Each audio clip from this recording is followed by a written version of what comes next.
Hello नमस्कार, मी dietitian Tejashri. आमच्या chronic care plan मध्ये एनरोल झालेल्या सगळ्यांशी जेव्हा कन्सल्टेशन करत होते तेव्हा एक गोष्ट लक्षात आली की 1 तास व्यायाम करण्याचं महत्व सगळ्यांना पटलेलं आहे, पण दिवसभर ऍक्टिव्ह राहण्याचं महत्व अजून सुद्धा कुठेतरी अधोरेखित झालं नाहीये.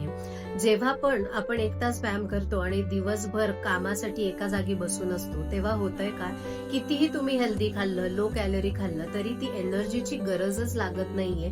त्यामुळे ती सगळी एनर्जी स्टोअर केली जाते, ज्याच्यामुळे तुमचं फॅट पर्सेंटेज वाढतं, वेस्ट सर्कम्फरन्स वाढतं, हळूहळू ट्रायग्लिसराईड लेवल्स वाढायला लागतात, कोलेस्ट्रॉल लेवल्स वाढायला लागतात. त्याचबरोबरीने तुमचा इन्सुलिन रेझिस्टन्स वाढायला लागतो आणि अशा रीतीने तुमची मेटाबॉलिक हेल्थ कॉम्प्रोमाइज होते.